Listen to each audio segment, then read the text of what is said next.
Hello and welcome to FPL Mate, your best mate for fantasy Premier League content for the 2023-24 season. My name is Dan and today we're doing a Game Week tier list video for Game Week 10 for our transfers. And this episode is going to be a little bit more controversial than usual because there are a few very popular picks this week that people are bringing into their FPL teams that actually I don't really rate. So guys, stick with me. If you enjoy this one, drop a like, make sure you are subscribed. Let's have a look at the 30 most popular players of this week that people are bringing in.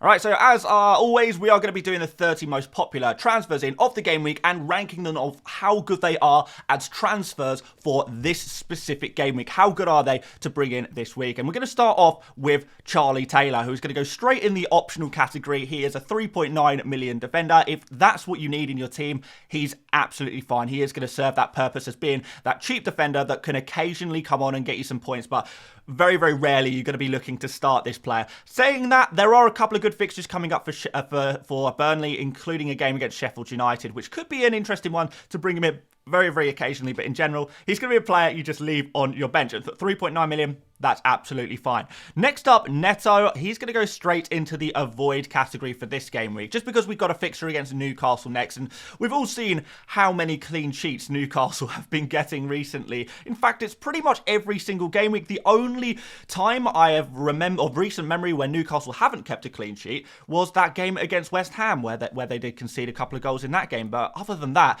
you do feel like Wolves are going to struggle to score against Newcastle. They're just so good in defence right now. So Neto wouldn't be looking to bring him in this game week, but maybe next game week that might be a slightly better opportunity for you. Next up, Alisson. He's also going to go in the avoid category. I think 5.5 million is just a little bit too expensive for a goalkeeper for me. I don't really see too much point in doing that. If you want to go in on a Liverpool defender or get those clean sheets from Liverpool, Tsimikas is probably the route to do that, and you can do that for 1 million cheaper. So really, I am backing the cheaper goalkeepers right now because there doesn't seem to be too much difference in terms of the points that goalkeepers are getting. Raya, Johnston, those are the only two goalkeepers I'd really be willing to spend any money on whatsoever, and even those guys are significantly cheaper than Alisson. So he's going to go in the avoid section alongside a player called Wissa. Yeah, Wissa's going to drop in here as well. Not great fixtures coming up for Brentford, and I'm not really sure he's the kind of forward I'd want to have in my team going forward. Yes, he is very nice and cheap, but the fixtures for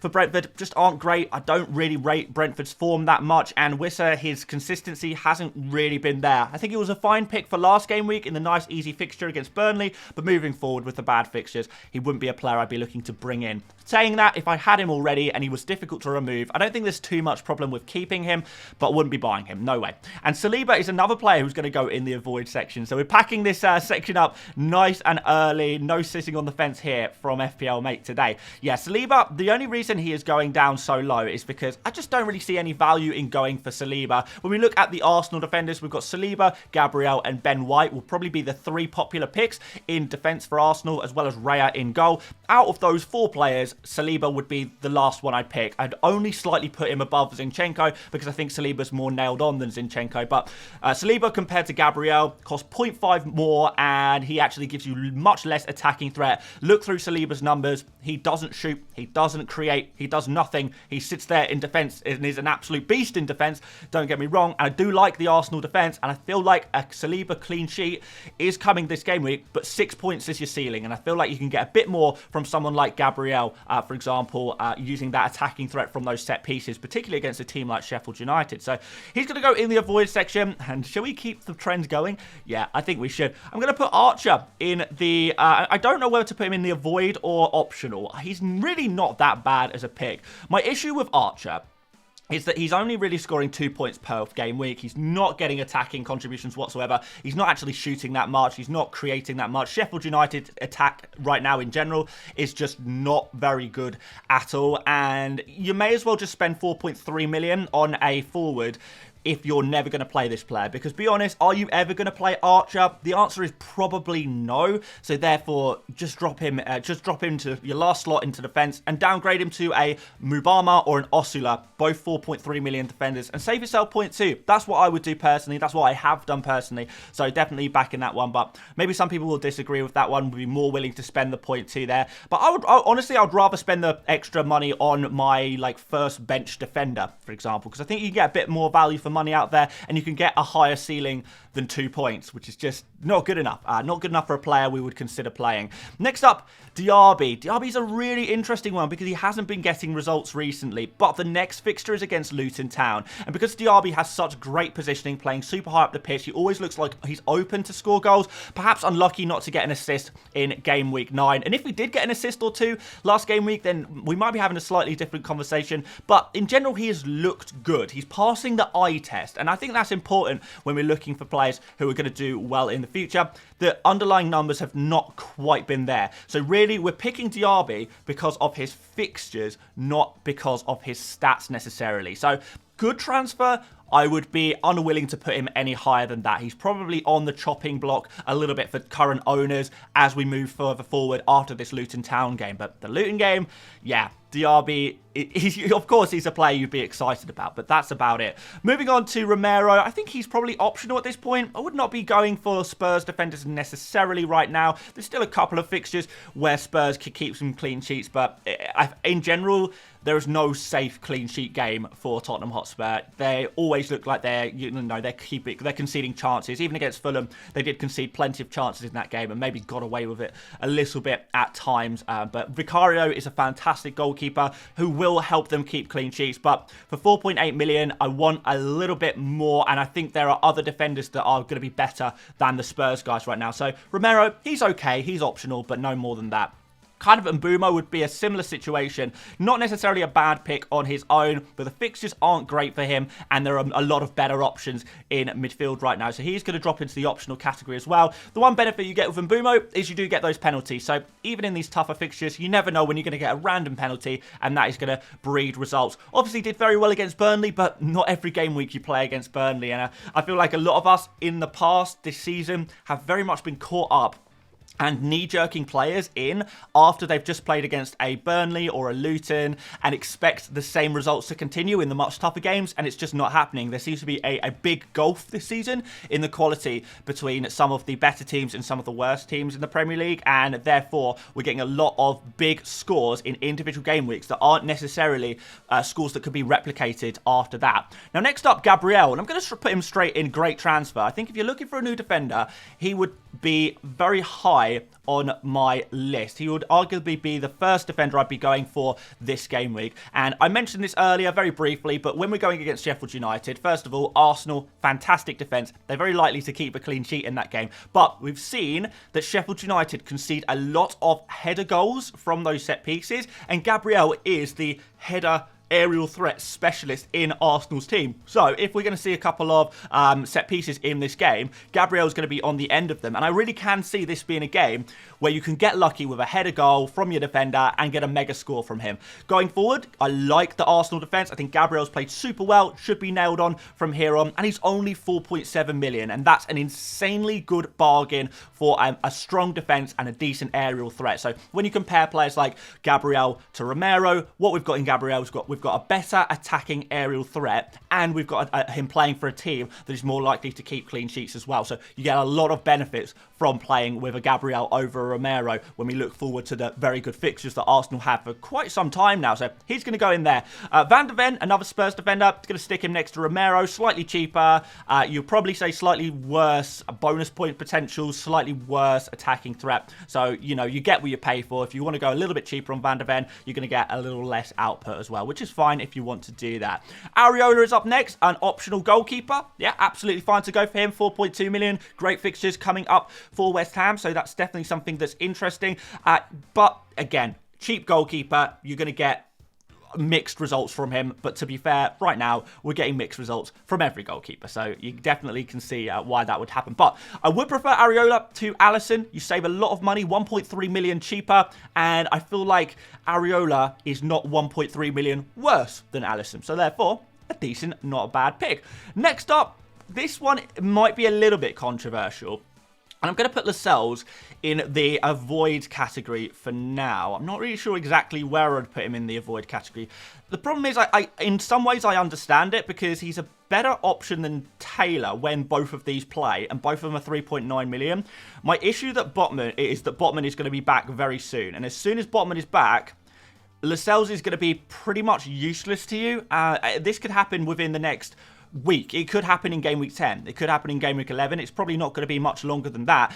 Botman will be back incredibly soon. And as soon as that happens, Lascelles is going to be scoring 0 points every single game week and using up a Newcastle slot. So in terms of a super short-term pick, if you're planning a wild card in game week 11, for example, which barely anyone is, nobody's doing that. But if you are doing that, then Lascelles works for one game week only. But you're really you're gonna get maximum this game week out of him. After that, you might get him against Arsenal. Would you really want him against Arsenal? Probably not. So is he actually a good pick? In my opinion, no, he is not. Maddison is going to go in next. After a decent score in Game Week 9, I don't actually think he's a player I'd necessarily want to carry forward. So I'm going to put him in the optional category. He's fine. He's okay. I just think that there's some better options in midfield right now, and it's very difficult to get Maddison in if you also want to get Saka, Trippier, Son, all of these other players. Watkins, of course. It's going to be very difficult to keep Maddison and get all of those players as well. So if you already have Maddison, and you're able to keep him and get those other players that you really like, then absolutely fine. I think Maddison is a keep, but I also don't think he's a buy. I think there are other moves I would prefer to make, because Crystal Palace up next, it's not the best fixture, followed by Chelsea. That's not great either. I'm not sure if this is the time to buy Maddison, but if you already have him, fine moving forward. Next up, Anderson. He's also going to drop into the avoid section. One more bad fixture for Crystal Palace before their fixtures start to look much better. I do expect Spurs to score against Palace, and I think Anderson, just like we saw in Game Week 9, just wasn't the right time to buy him. Newcastle and Spurs, a horrible couple of fixtures for Crystal Palace, so would not be looking to buy any Crystal Palace defensive players this game week either. One more game week though. Just let Game Week 10 pass. After that, he's going to be a really good pick, and if you can buy him for your bench or something like that, you need to make a double transfer and you want to buy him for your bench to play him next game week, then fair enough. I think that could potentially work, but there's no way, even if I had Anderson, I would not be playing him this game week, so I certainly can't recommend buying him this week. After that, he's going to be a decent pick though. Next up, Ben White. Ben White is a super interesting one, because I definitely appreciate that he is a player who can get the occasional assist. He's going to get clean sheet points. He's not going to score very often, but playing on that right-hand side of defence, he could do okay sometimes. The issue is that he is 0.9 million more expensive than Gabriel, and I'm not even remotely convinced that he provides that much better value for money there. I think if you're looking for the best Arsenal defender right now, and money is no issue, then maybe you go for White. But we all know that right now, money is an issue with so many super important players to be bringing into our team, and you wouldn't really put Ben White in that category, so I would not be going for him as a defender, really. I just prefer to go for Gabriel there. But he's fine. He's still an option. If you have the money to spend, I can see why he might be appealing, because I do expect him to get some points in the upcoming game weeks. Next up, Kaldu Mitoma. He's going to go in the great transfer category. If I'm going for a Brighton player right now, Mitoma would be top of my list. He's looking really good pretty much every single game. But what we've seen, more so than many other players, is that during the easy fixtures, and Brighton do have some really easy fixtures coming up, Mitoma is a real standout player and he's getting some really big scores. He is, a minnow killer. Now, Brighton have obviously had some tough fixtures recently, which has meant that the scores for Mitoma have been pretty low.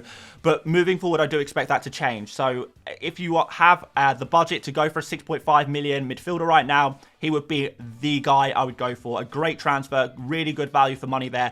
If you're deciding between Mitoma and Diaby, who to bring in right now, I would lean towards Mitoma in the slightly longer term, like if we're looking at a slightly longer run of fixtures, because Diaby is probably going to be better for this game week, but after that, Mitoma is going to be the guy, in my opinion. Next up, Dan Burn. A good transfer. Yeah, fine. 4.7 million for one of the best defences in the Premier League. That's good enough, really. Probably not going to get too many attacking returns, but hey, he's okay. He's fine. A pretty boring transfer, a pretty dull transfer, but if that's the way you want to go, you want to just get your clean sheet man, then he's probably going to be your boy. But do be aware that Arsenal is next game week, so that's not going to be an ideal fixture. Next up, Matty Cash. I think he is going to be slightly below a Gabriel, in my opinion, and that is for two reasons. One, he's slightly more expensive, but two, clean sheets just don't ever look like they're coming for Aston Villa right now. I think they can come, and they will come, and we will get the occasional clean sheet, but it's not going to be something that happens super regularly. Now, this game week, we've got Luton Town, and it's a fantastic fixture for cash,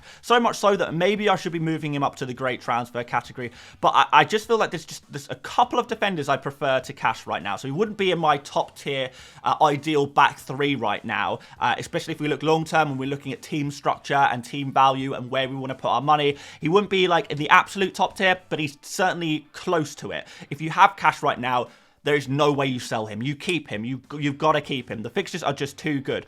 But I think he is also a player that you might be looking to sell at some point or another. The big benefit with cash is that you get a lot of shots in the box from him, and you are going to occasionally get a goal. It's a matter of time before cash gets a goal, but I want to see more clean sheets from Aston Villa before I can start putting cash into that high tier, particularly when we're looking at a 5.1 million asset right now. If he's 4.5 like he was, amazing, but 5.1, we do have to be a little bit cautious about how many clean sheets we're going to get as well. Next up, it's Heung-min Son, who is so difficult to place, because when we're looking at moving our team forward and progressing our team, is he the player we want to bring in? Can we afford to get him in when we look at all, like, I've spoken about this before, Haaland, Salah, Watkins, Saka, Trippier, all of these players that we want to try and fit into our team right now. Son is probably the least important one right now, and that's in part due to the next couple of fixtures, which are tough against Palace and Chelsea. But at the same time, Son's form is so good, you expect at this point that he's going to have a 20-goal season, that actually you kind of do want him in your team. It's just going to be really hard to get him in your team. So I think he is a great transfer. I definitely think he is one of those players that you want to have. If you can have him, then great, get him in. Don't even think about it. Don't even hesitate. But he's 9.5 million right now. He's taking up a lot of budget, and he's taking up a valuable premium slot in your team. Can everyone afford to get him? Probably not. So yeah, he is obviously a great player to have in your team, but I completely understand if people don't get him. I understand it, because it's not going to be possible for everyone. So yeah, commiserations for anyone who can't get Son.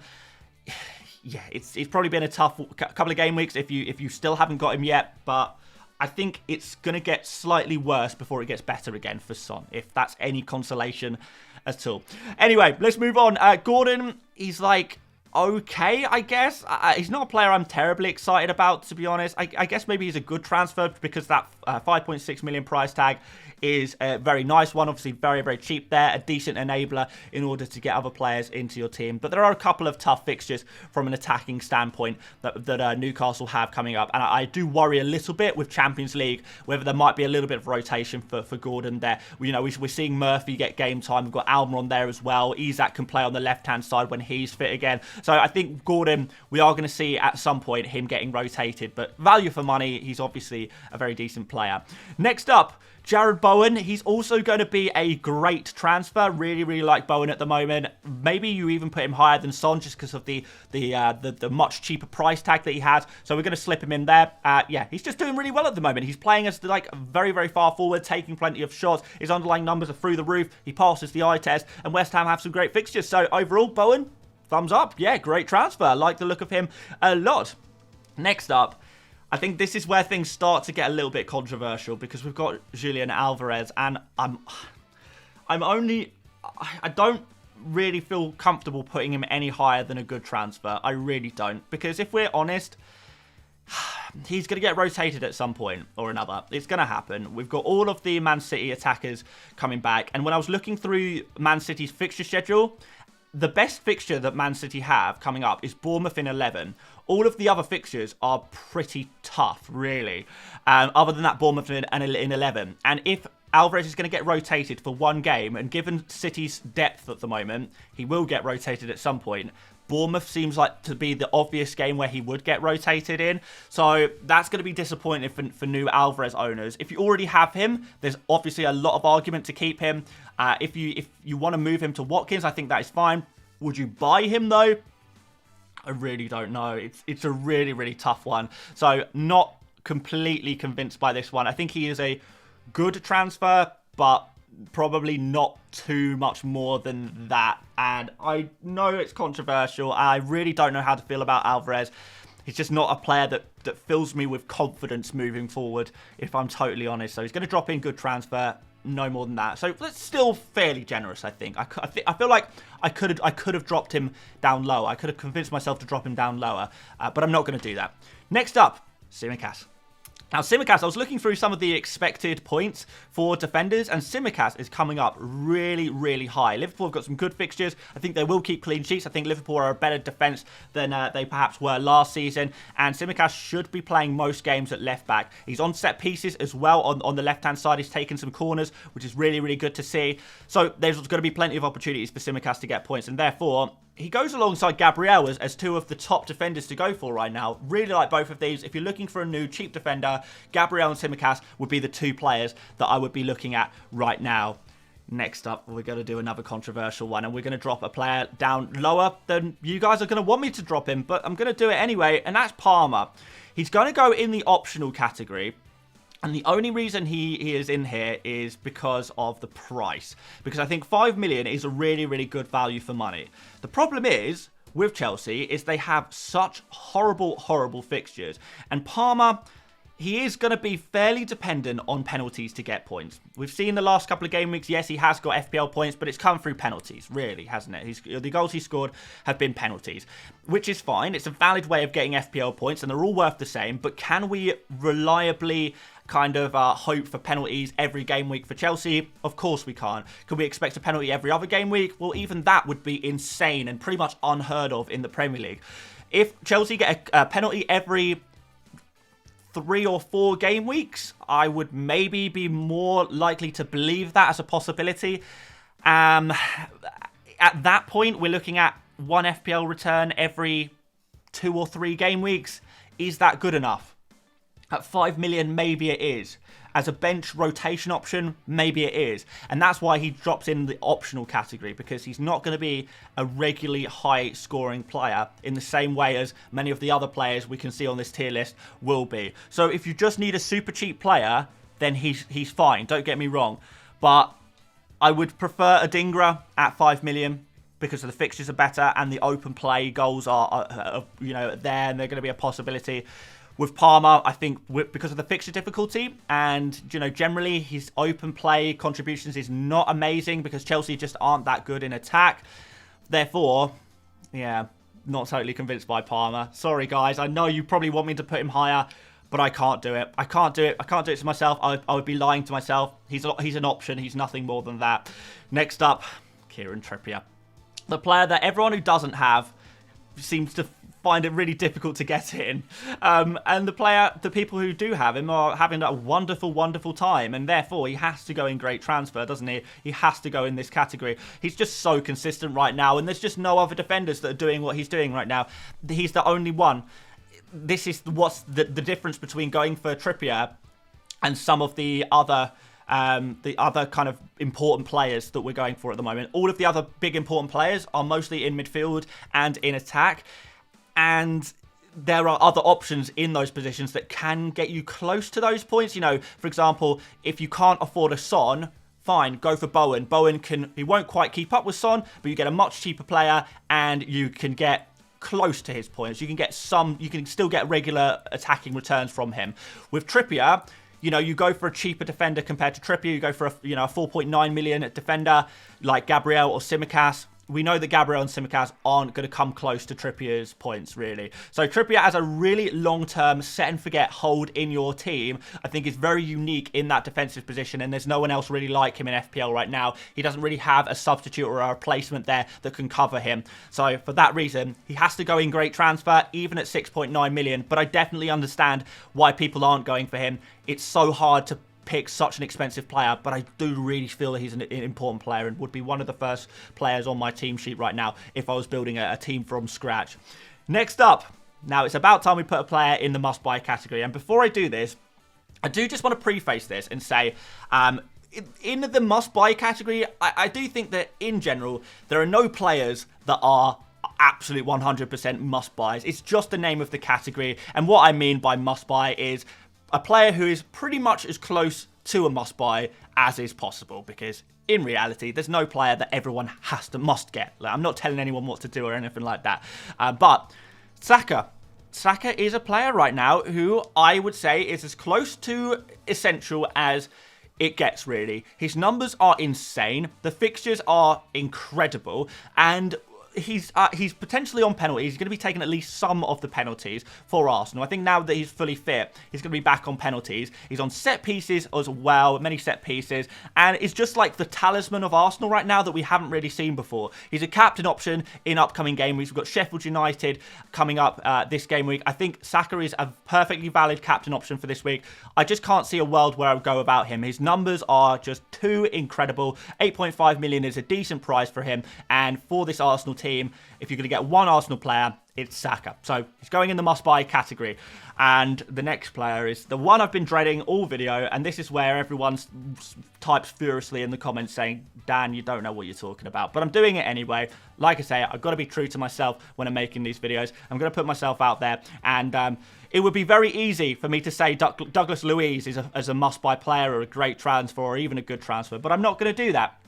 I'm not going to do that. I'm going to put him in the optional category because he is an option. He is definitely an option. I'm sure we all appreciate that he is a player that you could accept being in your team. He's on penalties, which is very, very nice. We like a penalty taker in our team.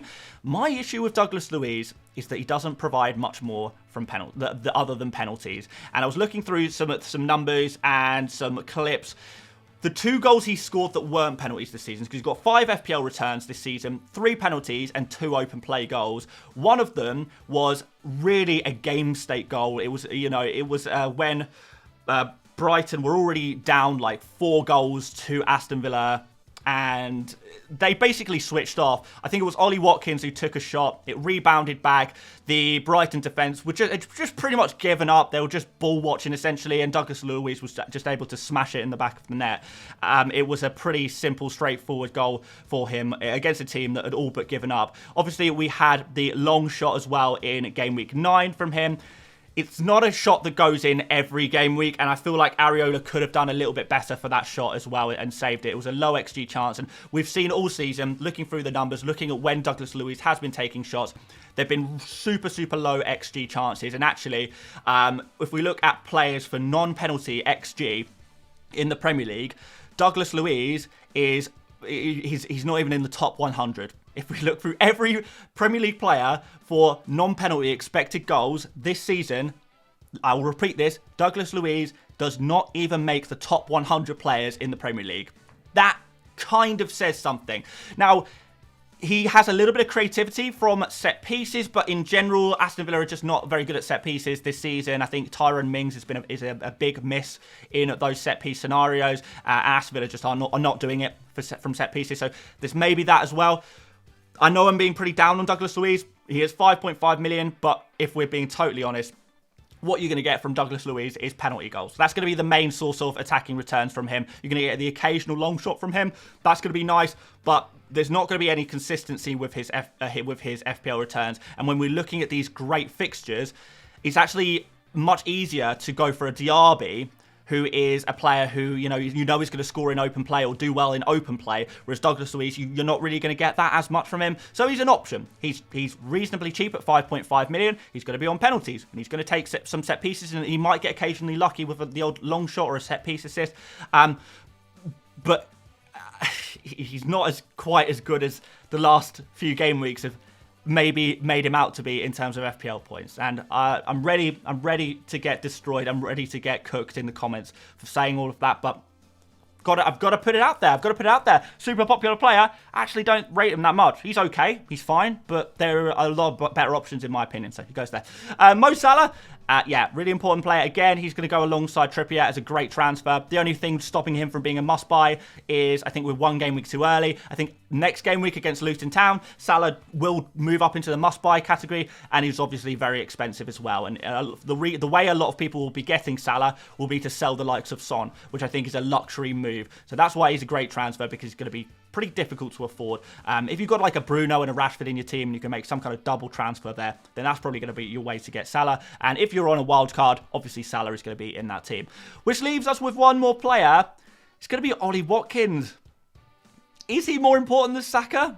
I think he maybe is. I think Watkins could be the most important player in FPL right now. I can't believe I'm saying this. His form is so good. He's taken things to another level. I've been critical of Watkins in the past because I've never thought his finishing has been amazing, but I'm seeing a lot of improvements from him. He's looking so good, and the team is built around him as well. He's playing with more confidence. He's being more direct. He's taking shots on where in previous times he might have actually been playing a pass, and he's showing a lot of signs of being a great FPL asset. And if you don't get him now, he's going to go to 8.5, 8.6, 8.7 million, and he's going to be inaccessible all of a sudden. So Watkins against Luton next game week, real genuine captain option for this game week. He could go nuts, but in general, he's just a player where I would just be terrified to not have him. I'd be terrified to go without Watkins right now, and I think that for that reason, I've got to put him in the must-buy category. The only forward I would not sell for Watkins would maybe be Haaland and Darwin Nunez. Only those two players. Other than that,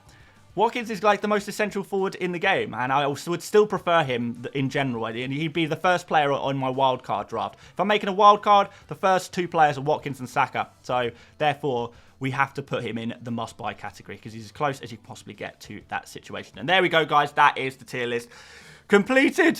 Oh, wow, my word. Cook me. Go on, cook me. Thanks so much for watching, guys. If you did enjoy this one, make sure you drop a like. Do subscribe if you are new around here as well. Be massively appreciated. Don't forget to check out Fantasy Football Hub for a free trial. Link down in the top of the description.